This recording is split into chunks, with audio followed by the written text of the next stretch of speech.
Some of you have been asking about the training of Rosie and Brandy and how they're coming along. They're a year old now.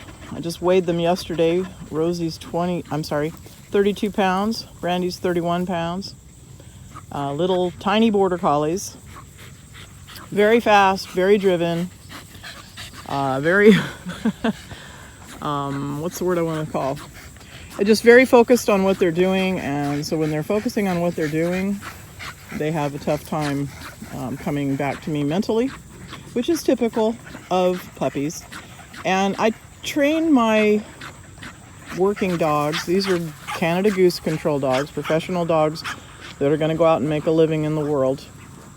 And Rush, he's my senior Canada Goose dog. And just for size perspective, he's a lean 52-pound border collie. She's a lean 31-pound border collie. So she's going to be little. She's not even a whole lot bigger than Barkley. So anyway, what I do is I don't train my dogs anything they don't need to know. Someone was asking me, I want to see one sit and stay and the other one go and come and all this kind of stuff. I don't teach my dogs that because they don't need it.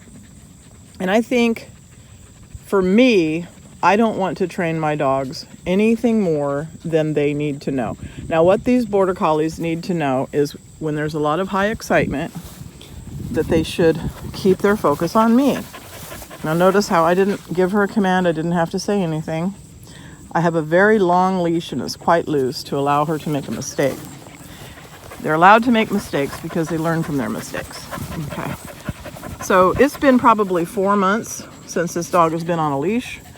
But if you saw my table training, I programmed them while they were little puppies, and it's training that they will never forget. As soon as you put a leash on these dogs, they go right back to what they were taught when they were 8-10 weeks old.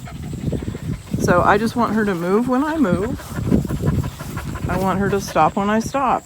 See, sit and down are unnecessary. Oh, good girl, good sit. I mean, I taught it to them when they were puppies. Here's my feeling about sit and down. When they're little puppies, it's good to teach them these simple commands because it teaches them to think and to engage and to understand that we're having a conversation, that we're speaking the same language. You'd like to do it too, wouldn't you? But you're an Australian Shepherd. So anyway, when they're little tiny puppies, it's fine if you want to teach them sit and down and all those things. Some of my dogs, like Shelby, he's a show dog, and he wouldn't have a clue what you meant when you said sit, because they don't use sit in the show ring. And I don't teach my dogs any kind of unnecessary commands. I don't teach them anything they don't need to know. So anyway, the reason I'm saying that sit and down are kind of useless is because I teach my dogs to walk when I walk, stop when I stop, and keep 4 feet on the floor. And really, sit and down is about keeping the dogs 4 feet on the floor, keeping the dogs still. So I teach them impulse control. I'd say those are the most important things. Walk when I walk, stop when I stop, and have impulse control. See, I'm not giving her any commands. Get it? So she's moving when I move. I'm telling you, this dog hasn't been on a leash in at least 4 months. Now, I have her out with all the other dogs because I wanted to work her with distractions. I gotta stop there. So what I'm doing, because out in the world where she's gonna be working, there's gonna be cars and trucks and sirens and trains and people and all kinds of things. And her job is to ignore all of that and not notice it. So I'm starting her off. We're gonna start taking them to work this fall, which is in a few days. So I'll take her one day and I'll take Brandy the next, and vice versa, on and on. So I'll take one trained dog, one untrained dog. I'll take Rush, wherever he is, and I'll take, there he is down there by the pond, or I'll take Laddie. So I'll have one trained and one untrained, because they learn mostly from the other dog.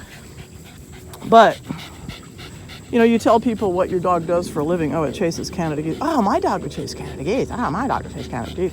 Okay, well, would it do it in a McDonald's parking lot without getting out in the road and getting killed? Would it stop immediately as soon as they leave the ground? If you've watched any of my goose control videos, my dogs are trained that as soon as the geese's feet leave the ground, they're to stop moving, unless I tell them go, to continue to go.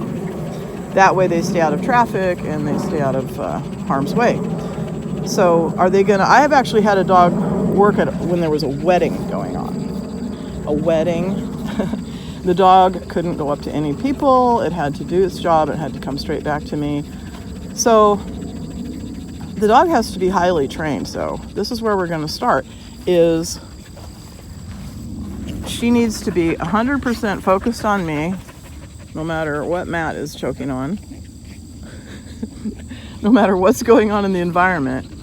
She needs to be 100% focused on me. And I'm not using any commands. I'll use commands to send her away and to bring her back to me. So the commands that are going to be meaningful to these goose control dogs is wait. I have a noise that I make to send them, to make them go, and I also say go. They need to know left from right, and they need to know to come back, and they need to get in the car, and they need to wait to get out of the car, and that's about it. I'm not going to boggle up their minds with teaching them a bunch of stuff that they don't need to know. If you just teach your dog what it needs to know and don't confuse it or overtrain it with a bunch of stuff it doesn't need to know, then I think it just makes more sense to the dog. I was hoping this dog would get a little bit of ways from me, but here.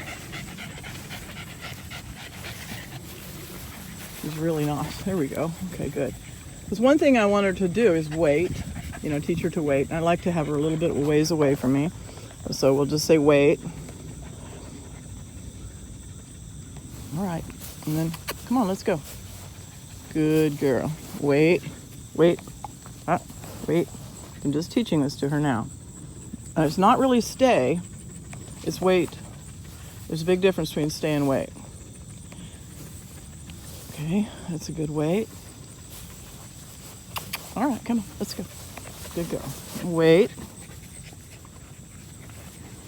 I've never done this with this dog, but because she had that early puppy training, and she has a lot of concepts of things.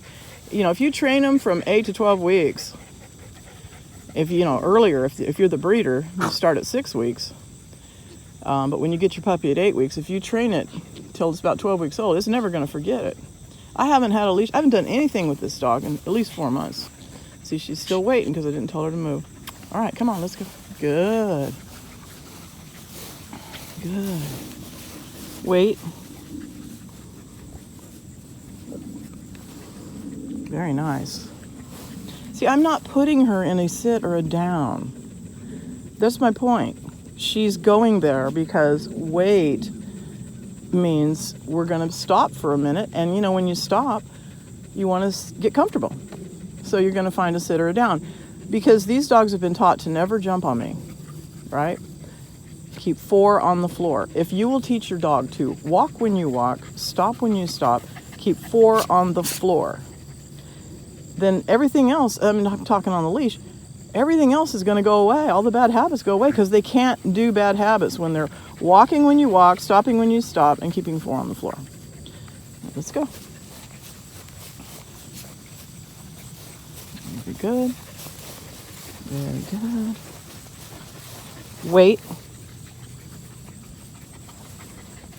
Okay, and see, I'm moving around a little bit so that if she gets up, I can reinforce it. Now, the difference between wait and stay is wait means, I may be far away from you when I give you another command. Stay means I'm going to come right back to you and I'm going to release you from it. So this is wait, wait, wait. Good girl. Actually, okay. You want to be a working dog too, don't you?